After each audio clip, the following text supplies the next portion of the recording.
3,500 दादा हो, मी माझ्या गावामध्ये 7:30 वाजेच्या दरम्यान दारू पीत बसलो होतो माझ्या सोबत्याबरोबर आणि एका जणाला मी बोलवलं, 3,500 त्याच्या खिशातले काढले आणि त्याच्या कानपटीत मारली. हा गुन्हा माझ्यावर दाखल केला. अरे मी सरपंच आहे, मी 150 विहिरी मंजूर केला. एका विहिरीच्या 5,000 10,000 जरी घेतले तर 3, 4, 5 लाख रुपये कशी मी जमा करू शकतो.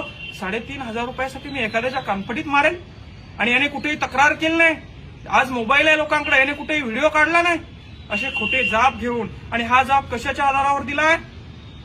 हकीकत सांगून साक्षीदाराने यानंतर कुठेही साक्ष अथवा जबाब देणार नाही या अटीवर सदरचा जबाब दिलाय. वाक्याचा अर्थ लक्षात येतोय? हकीकत सांगून साक्षीदाराने यानंतर कुठेही साक्ष अथवा जबाब देणार नाही या अटीवर, म्हणजे मी समोर येणार नाही, माझी साक्ष अशीच ठेवा. दुसरा साक्षीदार काय म्हणते पहा. 4 वाजेच्या सुमारास साक्षीदार यांच्या मोटरसायकलवर फुलंब्री येथून गेवराई पायगा गिरजा नदीच्या पुलावरून जात असताना मंगेश सावळे यांच्या काळ्या रंगाच्या स्कॉर्पिओमध्ये मला क्रॉस झाले. त्यांनी मला पाहून त्यांची स्कॉर्पिओ माझ्या पाठीमागं लावली. ती माझ्या गाडीला आडवी लावली आणि मला गाडीच्या खाली ओढून माझ्या कानाखाली मारून गिरजा नदीच्या पुलाखाली घेऊन गेले आणि माझ्या खिशातले 4,500 रुपये काढून घेतले. अरे काय धंदे झाले? सीपी आणि डीसीपी लेवलचे अधिकारी तुम्हाला असे खोटे चाळे करायला सुचतात कसे रे? असा कसा तुम्ही देश चालवणार आहे रे?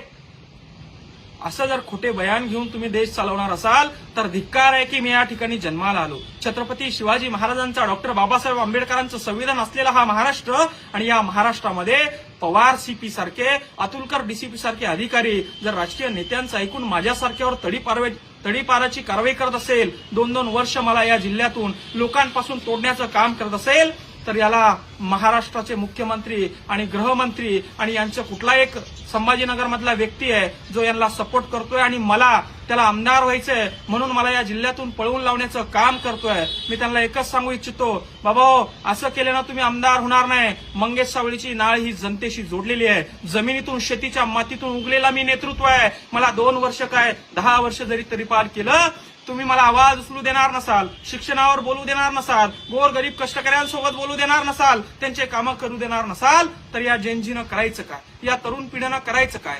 या व्यवस्थेचे फटके आम्ही खाणार नाही. इथून तडीपार झालो म्हणून काय झालं? महाराष्ट्रातून, मराठवाड्यातून भीक मागो आंदोलन आम्ही सुरू करतो, झोळी घेतो आणि भीक मागून आमचं पोट या ठिकाणी आम्ही भरतो. भीक मागून एक मंगेश सावळे जर का तुम्ही छत्रपती संभाजीनगर मधून काढत असाल तर असे हजारो मंगेश सावळे महाराष्ट्रात तयार करतो आणि महाराष्ट्र